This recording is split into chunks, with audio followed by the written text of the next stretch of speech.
Hello everyone दोस्तों, SBI PO 2026 का preliminary exam खत्म हो गया है। 1 और 2 अगस्त को आपका एग्जाम कंडक्ट हुआ। तो आज की इस वीडियो में ये जानेंगे कि इस प्रिलिमिनरी एग्जाम से हमें कौन सी 5 लर्निंग्स हैं जो लेकर के आगे बढ़ना है। क्योंकि आईबीपीएस जो है वो डिफरेंट डिफरेंट एग्जाम कंडक्ट करता है।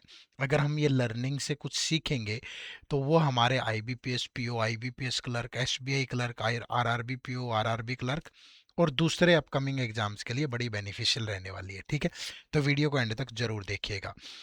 जो सबसे पहली लर्निंग है वो ये है कि आपको मैक्सिमम सिलेबस टॉपिक जो है वो कवर करने चाहिए। क्यों कवर करने चाहिए? क्योंकि जो पेपर है वो एक्सपेक्टेड पैटर्न तो फॉलो कर रहा है, बट क्वेश्चन जो है वो ऑलमोस्ट एवरी मेजर टॉपिक से है। ठीक है, कोई भी ऐसा पार्ट नहीं है जहां से सवाल नहीं पूछ रहा हो। जैसे अगर मैं क्वांट की बात करूं तो स्पीड मैथ के क्वेश्चन भी है, डीआई के क्वेश्चन भी है और अर्थमेटिक के भी भर के क्वेश्चन है। आमतौर पे ऐसा होता है कि बच्चे अर्थमेटिक को छोड़ देते हैं, बट यहाँ पे आप देखोगे तो हर शिफ्ट में 12 से 14 क्वेश्चन अर्थमेटिक के पूछे गए हैं। तो फिर छोड़ के कैसे काम चलेगा? ठीक है। फिर रीजनिंग की अगर बात करूं तो मैं puzzle, seating arrangement, miscellaneous, alpha numeric series से क्वेश्चन है। आमतौर पे बच्चों को लगता है कि मिसलेनियस पहले कर लेते हैं, बट 30 क्वेश्चंस में से मोस्टली क्वेश्चन तो पजल और सीटिंग अरेंजमेंट के हैं। और वो भी ये नहीं है कि एक दो टाइप ही हैं, लगभग हर एक टाइप के क्वेश्चन है। किसी शिफ्ट में कैसे पूछे, किसी शिफ्ट में कैसे पूछे गए। इंग्लिश की भी अगर मैं बात करूं तो RC, parajumble, error detection, phrase replacement, double filler, word swap, ये वो टॉपिक है जो हर शिफ्ट में थे, हर शिफ्ट में। इसके अलावा किसी में सेंटेंस रीअरेंजमेंट है, किसी में क्लोज टेस्ट पूछ लिया, किसी में मैच द कॉलम पूछ लिया।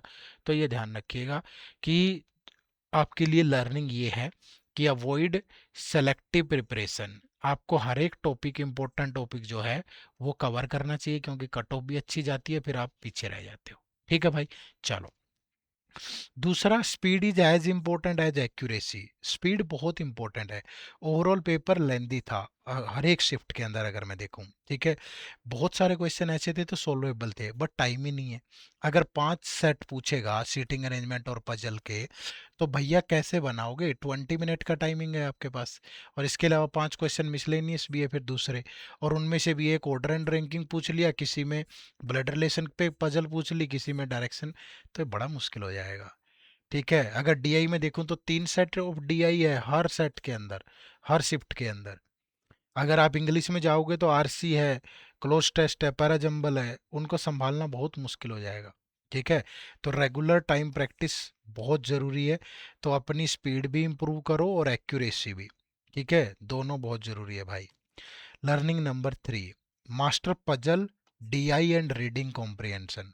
ये ध्यान रखना, रीजनिंग में 25 क्वेश्चन जो हैं वो पजल और सीटिंग अरेंजमेंट के हैं। क्वांट के अंदर 3 डीआई के सेट लगभग सब में है, सारी शिफ्ट में, जिसमें एक कैसलेट डीआई है। ठीक है, रीडिंग कॉम्प्रिहेंशन के 10 क्वेश्चन हर सेट में है इंग्लिश में। ठीक है, तो ये हाई वेटेज कैरी करते हैं, इनको किसी भी हाल में मिस नहीं करना है।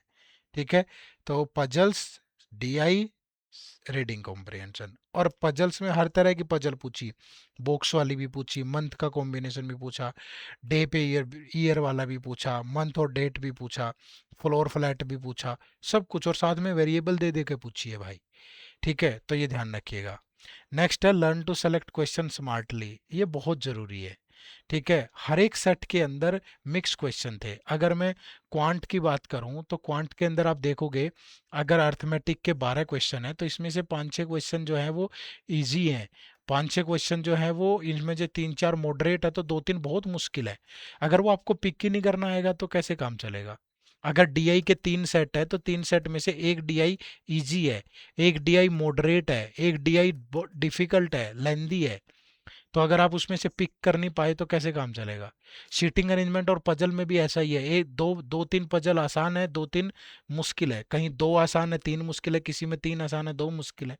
अगर आप उसको स्मार्टली पिक ही नहीं कर पाए तो फिर आपका तो सारा पानी में चला जाएगा। ठीक है, तो ये ध्यान रखिएगा। तो अगर आप लेंदी क्वेश्चन स्किप करते तो वो आपके अटेम्प्ट बढ़ाता। तो स्मार्ट क्वेश्चन सिलेक्शन एक की है जो आपको जरूर आनी चाहिए। ठीक है, और लास्ट है एनालिसिस ऑफ मॉक टेस्ट। ये मत सोचो कि अटेम्प्ट कर दिया और चलो जाओ, नहीं।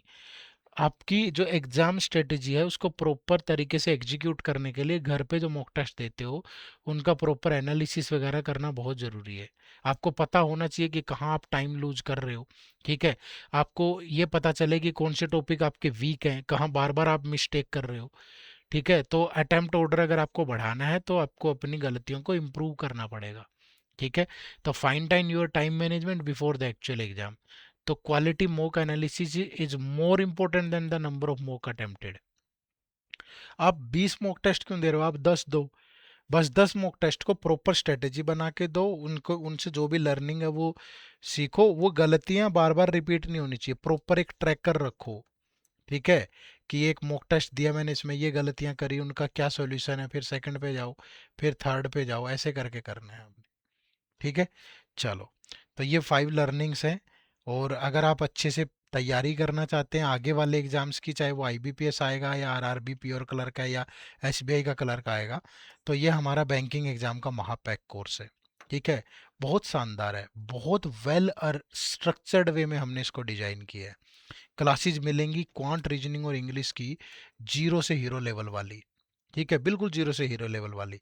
करंट अफेयर के पिछले एक साल का सारा एमसीक्यूज और मंथली कंपाइलेशन और अपडेट होता रहेगा एग्जाम तक। यहाँ टॉपिक वाइज टेस्ट भी प्री प्लस मेंस लेवल।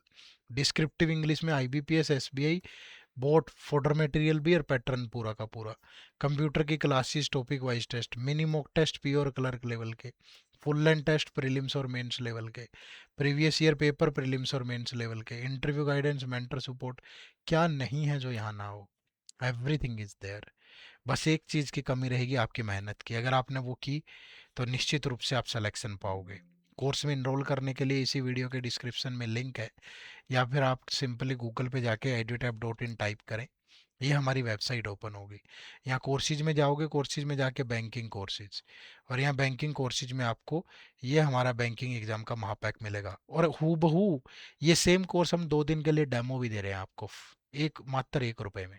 आप यहाँ 2 दिन जितनी मर्जी वीडियोस देख सकते हो, क्वांट रीजनिंग इंग्लिश किस किस स्ट्रक्चर्ड वे में ये बनाया है पूरा का पूरा। तो ये डेमो जरूर लगाएं। और जो बच्चे बैंक के साथ साथ आरबीआई भी टारगेट करना चाहते हैं वो यहाँ से इस कोर्स में एनरोल कर सकते हैं, ठीक है जी? चलो, तो आप सबका बहुत बहुत शुक्रिया, thank you very much session से जुड़ने के लिए। चैनल पे नए हो तो सब्सक्राइब भी कर लीजिएगा, और बहुत सारी वीडियोस आपका इंतजार कर रही हैं। बाय बाय, टेक केयर, जय हिंद, जय भारत।